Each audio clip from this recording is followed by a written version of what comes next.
ಶ್ರೀನಳಂದ ಶಾಲೆಯಲ್ಲಿ 14ನೇ ಶಾಲಾ ವಾರ್ಷಿಕೋತ್ಸವ ಸಮಾರಂಭ ಅದ್ದೂರಿ ಆಚರಣೆ. ಚಿಂತಾಮಣಿ ಕಲಿಕಾ ಸಮಯದಲ್ಲಿ ಮೊಬೈಲ್ ಬಳಕೆ ಅಪಾಯಕಾರಿ. ಅದು ವಿದ್ಯಾರ್ಥಿಗಳ ಸಾಧನೆಯ ಹಾದಿಗೆ ತೊಡಕುಂಟು ಮಾಡುತ್ತದೆ. ಹೀಗಾಗಿ ವಿದ್ಯಾರ್ಥಿಗಳು ಮೊಬೈಲ್ನಿಂದ ದೂರವಿರಬೇಕು ಎಂದು ಕ್ಷೇತ್ರ ಶಿಕ್ಷಣಾಧಿಕಾರಿಗಳಾದ ಉಮಾದೇವಿ ವೀರವರು ಹೇಳಿದರು. ಇಂದು ಚಿಂತಾಮಣಿ ನಗರದ ಕೆಎಂಡಿ ಕಲ್ಯಾಣ ಮಂಟಪದಲ್ಲಿ ಶ್ರೀನಳಂದ ವಿದ್ಯಾಮಂದಿರ ಶಾಲೆಯ 14ನೇ ಶಾಲಾ ವಾರ್ಷಿಕೋತ್ಸವ ಸಮಾರಂಭ ಕಾರ್ಯಕ್ರಮದಲ್ಲಿ ಭಾಗವಹಿಸಿ ಮಾತನಾಡಿದ ಅವರು, ವಿದ್ಯಾರ್ಥಿಗಳು ಏಕಾಗ್ರತೆಗೆ ಮಾರಕವಾಗಿರುವ ಮೊಬೈಲ್ ಬಳಕೆಯಿಂದ ದೂರವಿದ್ದು ಶಿಕ್ಷಕರ ಮಾರ್ಗದರ್ಶನದಲ್ಲಿ ವಿದ್ಯೆ ಕಲಿತು ಉತ್ತಮ ಭವಿಷ್ಯ ರೂಪಿಸಿಕೊಳ್ಳಬೇಕು. ವಿದ್ಯಾರ್ಥಿಗಳು ಉತ್ತಮ ವಿದ್ಯಾಭ್ಯಾಸ ಹೊಂದಿ ಸಂಸ್ಕಾರವಂತರಾಗಿ ಸಮಾಜಮುಖಿಯಾಗಿ ಬದುಕಬೇಕು ಎಂದು ಸಲಹೆ ನೀಡಿದರು. ಇನ್ನು ಶಾಲಾ ವಾರ್ಷಿಕೋತ್ಸವ ಸಮಾರಂಭದಲ್ಲಿ ವಿದ್ಯಾರ್ಥಿಗಳಿಂದ ವಿಧವಿಧವಾದ ಸಾಂಸ್ಕೃತಿಕ ಕಾರ್ಯಕ್ರಮಗಳು, ಕರಾಟೆ ಸ್ಪರ್ಧೆಗಳು ಸೇರಿದಂತೆ ವಿವಿಧ ರೀತಿಯ ಕಾರ್ಯಕ್ರಮಗಳು ಪೋಷಕರ ಗಮನ ಸೆಳೆದವು. ಕಾರ್ಯಕ್ರಮದಲ್ಲಿ ಶಾಲೆಯ ಆಡಳಿತ ಮಂಡಳಿಯ ಅಧ್ಯಕ್ಷ ಗೋಪಾಲಕೃಷ್ಣ, ಮುಖ್ಯ ಶಿಕ್ಷಕಿ ಡಿ.ಎನ್. ನಾಗರತ್ನ, ಶಾಲೆಯ ಆಡಳಿತ ಮಂಡಳಿಯ ಕಾರ್ಯದರ್ಶಿ ಪ್ರಕಾಶ್, ಖಜಾಂಚಿ ವಿಜಯಕುಮಾರ್, ಶಿಕ್ಷಕರಾದ ಚೌಡರೆಡ್ಡಿ, ನಾರಾಯಸ್ವಾಮಿ, ಶಿಕ್ಷಕಿಯರಾದ ರೇಣುಕಾ, ಅನಿತಾ, ವನಿತಾ, ಮಮತಾ, ಜ್ಯೋತಿ, ಕಮಲಮ್ಮ, ರೋಹಿಣಿ, ರಾಜೇಶ್ವರಿ ಸೇರಿದಂತೆ ವಿದ್ಯಾರ್ಥಿನಿಯರು, ಪೋಷಕರು ಮತ್ತಿತರರು ಭಾಗವಹಿಸಿದ್ದರು.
ಎಲ್ಲ ಚಟುವಟಿಕೆಗಳನ್ನು ಸಹ ಇಲಾಖೆಯ ಒಂದು ನಿರ್ದೇಶನದಂತೆ ಅನುಷ್ಠಾನಗೊಳಿಸುತ್ತಿರುವಂತಹ ಶಾಲೆಗಳಲ್ಲಿ ನಳಂದ ವಿದ್ಯಾಸಂಸ್ಥೆಯು ಕೂಡ ಒಂದು. ಬಹಳ ಸಣ್ಣ ಶಾಲೆಯಾಗಿ ಪ್ರಾರಂಭವಾಗಿ ಇವತ್ತು 415 ವಿದ್ಯಾರ್ಥಿಗಳನ್ನು ಹೊಂದಿ ಒಳ್ಳೆಯ ಗುಣಾತ್ಮಕ ಶಿಕ್ಷಣವನ್ನು ಕೊಡ್ತಾ ಇರುವಂತಹ ಒಂದು ವಿದ್ಯಾಸಂಸ್ಥೆಯಾಗಿದೆ. ಈ ಶಾಲೆಯಲ್ಲಿ ಬರೀ ಪಠ್ಯೇತರ ಚಟುವಟಿಕೆಗಳಷ್ಟೇ ಅಲ್ಲ, ಇಲಾಖೆಯ ಒಂದು ಸೂಚನೆಯಂತೆ ಪಠ್ಯೇತರ ಚಟುವಟಿಕೆಗಳಲ್ಲೂ ಸಹ ಮಕ್ಕಳಿಗೆ ಉತ್ತಮ ಅಭ್ಯಾಸವನ್ನ ಮಾಡಿಸ್ತಾ ಮಕ್ಕಳಲ್ಲಿ ಹುದುಗಿರುವ ಪ್ರತಿಭೆಗಳನ್ನು ಅನಾವರಣಗೊಳಿಸಲು ಶಿಕ್ಷಣ ಇಲಾಖೆಯಿಂದ ಏನೆಲ್ಲ ವೇದಿಕೆಗಳನ್ನ ಒದಗಿಸಲಾಗ್ತಾ ಇದೆಯೋ ಎಲ್ಲ ಪ್ಲಾಟ್ಫಾರ್ಮ್ಸ್ ಅನ್ನು ಸಹ ಬಹಳ ಉಪಯೋಗ ಮಾಡಿಕೊಂಡು ಉತ್ತಮ ರೀತಿಯಲ್ಲಿ ಪಠ್ಯೇತರ ಚಟುವಟಿಕೆಗಳಲ್ಲೂ ಸಹ ಶಾಲಾ ಮಕ್ಕಳು ಉತ್ತಮವಾಗಿ ಪ್ರದರ್ಶನವನ್ನ ನೀಡ್ತಾ ಬರ್ತಾ ಇರೋದು ನಾವೆಲ್ಲರೂ ಗಮನಿಸಿದ್ದೀವಿ. ಶಾಲೆಯಲ್ಲಿ ಉತ್ತಮ ಮಕ್ಕಳ ದಾಖಲಾತಿಯೊಂದಿಗೆ ಅರ್ಹತೆಯನ್ನು ಹೊಂದಿರುವಂತಹ ಉತ್ತಮ ನುರಿತ ಶಿಕ್ಷಕರ ಒಂದು ತಂಡದೊಂದಿಗೆ ಗುಣಾತ್ಮಕ ಶಿಕ್ಷಣವನ್ನ ಕೊಡ್ತಾ SSLC ಪರೀಕ್ಷೆಯಲ್ಲೂ ಸಹ ವಿದ್ಯಾರ್ಥಿಗಳಿಗೆ 90+ ಮತ್ತು 100% ಫಲಿತಾಂಶವನ್ನ ಸಾಧಿಸುವ ನಿಟ್ಟಿನಲ್ಲಿ ಒಂದು ಗುಣಾತ್ಮಕ ಸಾಧನೆಯನ್ನ ಮಾಡ್ತಾ ಬಂದಿದ್ದಾರೆ. ಶಾಲೆಯಲ್ಲಿ ಬರೀ ಓದೋದು ಬರೆಯೋದಷ್ಟೇ ಕಲಿಸ್ತಾ ಇಲ್ಲ, ಮಕ್ಕಳಿಗೆ ಯಾವ ಯಾವ ರಂಗಗಳಲ್ಲಿ ಆಸಕ್ತಿ ಇದೆ ಅಂತ ಗಮನಿಸಿಕೊಂಡು ಆ ಮಕ್ಕಳ ಟ್ಯಾಲೆಂಟ್ಸ್ ಅನ್ನ ಗಮನಿಸಿಕೊಂಡು ನಮ್ಮ ಇಲಾಖೆಯಿಂದ ಒದಗಿಸುವಂತಹ ಕಾರ್ಯಕ್ರಮಗಳಾದಂತಹ ಪ್ರತಿಭಾ ಕಾರಂಜಿ, ಕ್ರೀಡಾ ಚಟುವಟಿಕೆಗಳು, ವಿಜ್ಞಾನ ಕಾರ್ಯಕ್ರಮಗಳು, ಸಹಪಾಠ ಚಟುವಟಿಕೆಗಳು, ವಿವಿಧ ಸ್ಪರ್ಧೆಗಳಲ್ಲಿ ಭಾಗವಹಿಸಿ ಬಹಳಷ್ಟು ಬಹುಮಾನಗಳನ್ನು ಗಳಿಸ್ತಾ ಇದ್ದಾರೆ. ಮುಂದುವರೆದು ನಾವು ತಾಲೂಕು ಮಟ್ಟದಲ್ಲಿ ಯಾವುದೇ ಕಾರ್ಯಕ್ರಮವನ್ನು ಆಚರಣೆ ಮಾಡಿ ತಾಲೂಕು ಮಟ್ಟದ ಕಾರ್ಯಕ್ರಮದಲ್ಲಿ ಕಲ್ಚರಲ್ ಪ್ರೋಗ್ರಾಮ್ಸ್ ಒಂದು ಕಾರ್ಯಕ್ರಮ ಬೇಕು ಅಂತಂದಾಗ ಬಹಳ ಫಸ್ಟ್ ಲೈನ್ ಅಲ್ಲಿ ಇರುವಂತಹ ಉತ್ತಮ ರೀತಿಯಲ್ಲಿ ಒಂದು ಒಳ್ಳೆಯ ಕಾಸ್ಟ್ಯೂಮ್ಸ್ ಅನ್ನು ಹಾಕೊಂಡು ಒಳ್ಳೆಯ ಥೀಮ್ ಬೇಸ್ ಆಗಿ ಒಂದು ಉತ್ತಮ ಕಾರ್ಯಕ್ರಮಗಳನ್ನ ಕೊಡ್ತಾ ಎಲ್ಲರ ಮೆಚ್ಚುಗೆಗೆ ಪಾತ್ರರಾಗಿದ್ದಾರೆ. ಅಂದ್ರೆ ಇಲಾಖೆ ಯಾವುದೇ ಒಂದು ಸೂಚನೆಯನ್ನ ಕೊಡಲಿ ಯಥಾವತ್ತಾಗಿ ಪಾಲಿಸ್ತಾ ಇದುವರೆಗೂ ನಾನು ಆಗಿ ಬಂದ ನಂತರ ಕೂಡ ಯಾವುದೇ ಒಂದು ಸೂಚನೆಯನ್ನ ಕೊಟ್ಟಾಗ ಅನ್ನೋ ಅಂತ ಹೇಳಿದ್ದೇ ಇಲ್ಲ. ಬಹಳ ಸಕಾರಾತ್ಮಕವಾಗಿ ಇಲಾಖೆಯೊಂದಿಗೆ ಸ್ಪಂದಿಸ್ತಾ ಶಾಲೆಯಲ್ಲೂ ಸಹ ಒಂದು ಉತ್ತಮ ಶೈಕ್ಷಣಿಕ ವಾತಾವರಣವನ್ನ ನಿರ್ಮಿಸುವುದರ ಮೂಲಕ ಮಕ್ಕಳ ಕಲಿಕೆಗೆ ಪೂರಕವಾಗಿ ಶಿಕ್ಷಕರು ಬಹಳಷ್ಟು ಹಾರ್ಡ್ ವರ್ಕ್ ಮಾಡ್ತಾ ಇದ್ದಾರೆ. ಶಾಲೆಯಲ್ಲಿ ಶಿಕ್ಷಕರ ಒಡನಾಟದಲ್ಲಿ ಶಿಕ್ಷಕರ ಒಂದು ಜೊತೆಯಲ್ಲಿ ಮಕ್ಕಳು 6 ರಿಂದ 7 ಗಂಟೆ ಅಷ್ಟೇ ಕಲಿತಾ ಇರ್ತಾರೆ. ಉಳಿದ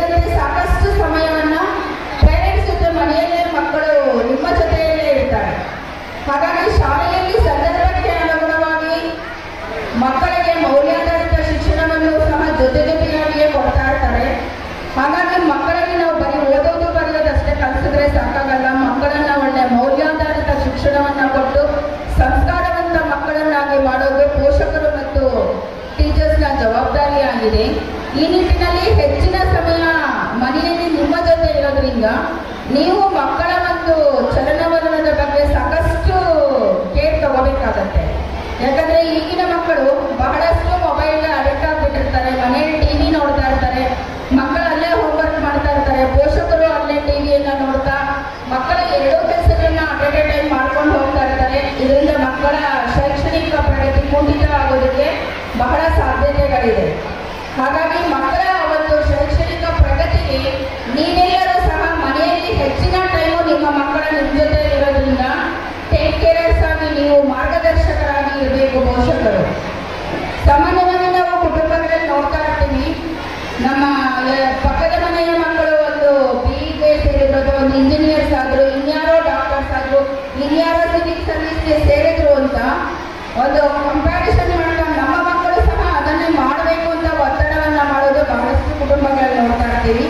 ಹಾಗಾಗಿ ಪೋಷಕರಿಗೆ ಒಂದು ಕಿವಿ ಮಾತು, ಮಕ್ಕಳಿಗೆ ಯಾವ ಕ್ಷೇತ್ರದಲ್ಲಿ ಆಸಕ್ತಿ ಇದೆ ಅಂತ ಗಮನಿಸಿ ಅವರ ಒಂದು ಆಸೆಗಳು ಏನಿದೆ, ಯಾವ ರಂಗದಲ್ಲಿ ಆಸಕ್ತಿ ಇದೆ ಅನ್ನೋದನ್ನ ನೀವು ಮೋಟಿವೇಟ್ ಮಾಡ್ತಾ ಅವರಿಗೆ ಒಂದು ಒಳ್ಳೆಯ ಗುರಿಯನ್ನ ಕೊಟ್ಟು ಆ ಮುಂದಿನ ಭವಿಷ್ಯದಲ್ಲಿ ಆ ಗುರಿಯನ್ನ ಸಾಧಿಸುವ ನಿಟ್ಟಿನಲ್ಲಿ ನೀವು ಸದಾ ದಾರಿದೀಪವಾಗಿರಬೇಕು ಅಂತ ಹೇಳ್ತಾ, ಈ ಶಾಲೆಯು ಇನ್ನಷ್ಟು ಹೆಚ್ಚು ದಾಖಲಾತಿಯನ್ನ ಹೊಂದಿ ಮುಂದಿನ ಭವಿಷ್ಯದಲ್ಲಿ ಒಂದು ಒಳ್ಳೆಯ ಗುಣಾತ್ಮಕ ಶಿಕ್ಷಣವನ್ನ ಕೊಡುವಂತಹ ಸಂಸ್ಥೆಯಾಗಿ ಇನ್ನೂ ಹೆಚ್ಚು ಎತ್ತರಕ್ಕೆ ಬೆಳಿಬೇಕು ಅಂತ ಆಶಿಸ್ತಾ, ಮಕ್ಕಳಿಗೂ ಸಹ ಒಂದು ಕಿವಿ ಮಾತು, ನಾವೀಗ ನೋಡ್ತಾ ಇರ್ತೀವಿ ನಮ್ಮ ಮಕ್ಕಳು ಎಷ್ಟೇ ವಿದ್ಯಾವಂತರಾದರೂ ಸಹ, ಎಷ್ಟೇ ಎತ್ತರಕ್ಕೆ ಬೆಳೆದರೂ ಸಹ ಸಂಸ್ಕಾರ ಅನ್ನೋದು ಬಹಳ ಮುಖ್ಯ.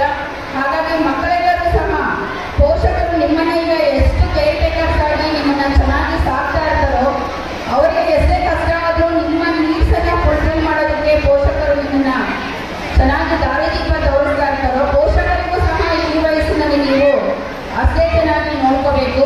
ಯಾವುದೇ ಮಕ್ಕಳು ಸಹ ಪೋಷಕರನ್ನ ಅನಾಥಾಶ್ರಮ ಮತ್ತು ವೃದ್ಧಾಶ್ರಮಗಳಿಗೆ ಸೇರಿಸದೆ ಅಕ್ಕರೆಯಿಂದ ಪಾಲನೆ ಮಾಡುವಂತಹ ಸಂಸ್ಕಾರವಂತ ಮಕ್ಕಳಾಗಿ ನೀವೆಲ್ಲ ಮುಂದಿನ ಭವಿಷ್ಯದಲ್ಲಿ ಒಳ್ಳೆಯ ಸತ್ಪ್ರಜೆಗಳಾಗಬೇಕು ಅಂತ ಕೋರ್ತಾ ಈ ವಾರ್ಷಿಕೋತ್ಸವ ಸಮಾರಂಭವು ಶುಭವಾಗಲಿ ಅಂತ. ಪೋಷಕರು ಬಂದಿದ್ದೀರಾ, ಪೋಷಕರು ಮಕ್ಕಳಿಗೆ ಏನು ಕೊಡಬೇಕು ಏನು ಕೊಡಬಾರ್ದು ಅಂತಕ್ಕಂಥದ್ದು ಯೋಚನೆ ಮಾಡಿ ಮಕ್ಕಳ ಜೊತೆ ಜಾಸ್ತಿ ಟೈಮನ್ನು ಸ್ಪೆಂಡ್ ಮಾಡಿ. ಸಾಮಾನ್ಯವಾಗಿ ಈಗ ಅಪ್ಪ ಅಮ್ಮ ಮಕ್ಕಳ ಜೊತೆ ಟೈಮ್ ಸ್ಪೆಂಡ್ ಮಾಡೋದೇ ಕಷ್ಟ. ಯಾಕೆಂದರೆ ಅವ್ರಿಗೆ ಬೇರೆ ಮಗು ಇದೆ ಮೊಬೈಲ್, ಆ ಮಗು ಜೊತೆನೇ ಜಾಸ್ತಿ ಇರ್ತಾರೆ. ಇನ್ನೊಂದು ಅದಕ್ಕಿಂತ ದೊಡ್ಡ ಮಗು ಇದೆ ಟಿವಿ, ಅದ್ರ ಜೊತೆ ಇನ್ನೂ ಜಾಸ್ತಿ ಸ್ಪೆಂಡ್ ಮಾಡ್ತಾರೆ. ಮತ್ತು ಅವೆರಡನ್ನೂ ಬದಿವಟ್ಟು ಯಾವ ಇರೋವಾಗ ಮಕ್ಕಳ ಜೊತೆ ಜಾಸ್ತಿ ಸ್ಪೆಂಡ್ ಮಾಡಿದ್ರೆ ಅವ್ರಿಗೆ ಏನು ಮಾಡ್ತಾ ಇದ್ದಾರೆ ಏನು ಮಾಡ್ತಾ ಇಲ್ಲ ಅಂತ ನಿಮಗೆ ಗೊತ್ತಾಗ್ತದೆ. ಮತ್ತು ನಾವೇನು ಮಾಡಬೇಕು ಅಂತಕ್ಕಂಥದ್ದು ನಿಮಗೂ ಗೊತ್ತಾಗ್ತದೆ. ಮತ್ತು ಟೀಚರ್ಸ್ ಹತ್ರನೂ ಅಷ್ಟೇ, ಮಕ್ಕಳ ಮುಂದೆ ಟೀಚರ್ಸನ್ನು ಬೈಯಕ್ಕೆ ಹೋಗ್ಬೇಡಿ. ನೀವು ಏನೇ ಎನ್ಕ್ವೈರಿ ಇದ್ದು ಶಾಲೆಗೆ ಬನ್ನಿ, ಶಾಲೆಯಲ್ಲಿ ಬಂದು ಹೆಡ್ ಮಾಸ್ಟರ್ ಮಾತಾಡಿ, ಟೀಚರ್ಸ್ ಮಾತಾಡಿ, ಯಾಕೆ ಈ ಥರ ಆಯಿತು ಅಂತ ಅವರು ವಿಚಾರಿಸಿ. ಮಕ್ಕಳ ಮುಂದೆ ನೀವು ಅವರನ್ನು ಬೈದಿದ್ದೆ ಆದರೆ ನಿಮ್ಮ ಬಗ್ಗೆ ಬಂದು ಅವರಲ್ಲಿ ಟೀಚರ್ ಮುಂದೆ ಹೇಳ್ತಾರೆ, ನಮ್ಮಪ್ಪ ಇನ್ನೊಂದು ಅದಕ್ಕೆ ನಾನು ಈ ಮಾಡಲಿಲ್ಲ ಅದು ಮಾಡಿಲ್ಲ ಅದಕ್ಕಾಗಿ ಮಾಡಬೇಕಾಗುತ್ತೆ. ಮತ್ತು ಈ ಒಂದು ಶಾಲೆಯಲ್ಲಿ ಉತ್ತಮವಾದಂತಹ ಶಿಕ್ಷಣವನ್ನು ನೀಡ್ತಾ ಇದ್ದಾರೆ. ಇದೇ ರೀತಿ ನಿಮ್ಮ ಸಹಕಾರ, ಪೋಷಕರ ಸಹಕಾರವೂ ಇರಬೇಕು, ಶಿಕ್ಷಕರ ಸಹಕಾರವೂ ಇರಬೇಕು. ಶಿಕ್ಷಕರು ಅಷ್ಟೇ ಮಕ್ಕಳು ತಮ್ಮ ಮಕ್ಕಳಿಗೆ ಹೇಳ್ಕೊಡ್ತೀವಿ ಅಂತಕ್ಕಂಥ ಭಾವನೆಯಿಂದಲೇ ಈ ಒಂದು ಕಾರ್ಯಕ್ರಮವನ್ನು ಹಮ್ಮಿಕೊಂಡಿದ್ದೀವಿ. ಈ ಕಾರ್ಯಕ್ರಮಕ್ಕೆ ಈ ಮುಂಚೆಯೇ ನಿಗದಿತವಾಗಿದ್ದಂಥ ಕಾರ್ಯಕ್ರಮದಲ್ಲಿ ಭಾಗವಹಿಸಿರುವಂಥ ಸರ್ಕಾರದ ಕಟ್ಟಳೆಗೆ ಹೋಗ್ತಾ ಇಲ್ಲ, ಸರ್ಕಾರದ ಅನುಮತಿ ಮೇರೆಗೆ ಅವರಲ್ಲಿದ್ದಂಥ ಎಲ್ಲ ಒಂದು ಅಂಶಗಳನ್ನು ಒಳಗೊಂಡು ನಾವು ನಡೀತಾ ಇರ್ತೀವಿ ಅಂತ ಒಂದು ಭಾಷಣದಲ್ಲಿ ನಿಮ್ಮ ಮುಂದೆ ಹೇಳಿದ್ದಾರೆ. ಇಂಥ ನಿಟ್ಟಿನಲ್ಲಿ ನಾವು ಯಾವುದೇ ಒಂದು ಕಲಬೆರಕೆ ಇಟ್ಕೊಳ್ಳದೆ, ಯಾವುದೇ ಒಂದು ಒಳಮಕ್ಕಳು ಇಟ್ಕೊಳ್ಳದೆ ಸರ್ವತೋಮುಖ ಅಭಿವೃದ್ಧಿಗೆ ಸುಧಾರಿಸಿದ್ದೀವಿ ಅಂತ ಹೇಳ್ತಾ ಈ ಮಂಡಲ ಮತ್ತು ಎಲ್ಲ ಮಾತುಕತೆಗಳಿಗೂ ಮತ್ತು ಬಂಧುಗಳಿಗೂ ಬಳಗಕ್ಕೂ ಮತ್ತು ಇದರಲ್ಲಿ ಸಮಸ್ತ ವಿದ್ಯಾರ್ಥಿಗಳಿಗೂ ಉಪಾಧ್ಯಾಯರಿಗೂ ನಮಗೆ ನಡೆದಂಥ ಮಾನಸಿಕ ಮಿತ್ರರಿಗೂ ಎಲ್ಲರಿಗೂ ಹೊಂದುತ್ತಾ ನಾನು Respected parents, staff, and my dear students, it is an immense pleasure to me to submit the annual report of our school for the academic year of 2024 and 25. During this academic session, the school has crossed several marriages and achieved the targets in the association of everyone concerned.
75% for the academic year 2023 and 24. Now we are honoring them.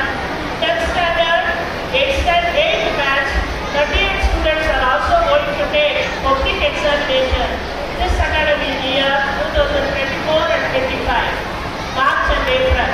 Qualified, eminent and experienced teachers are working in this institution. We want parent support also to get good results. Curricular and co-curricular activities. In this academic year, we started celebrating Independence Day on August 15th by hosting the national flag by the chief guest Mr. S. Gopal Krishna sir, president of our school, and saluting the flag by singing national anthem with the different national leaders, translators from our students, and also on that day, the students of our school gave a back set, march past, and dance performance in Jhansi Rani Gate arranged by the Education Department. We conducted quiz competition by making 3 teams like Subhash Chandra Bose, Jawaharlal Nehru, Mahatma Gandhi, that ordered by Education Department.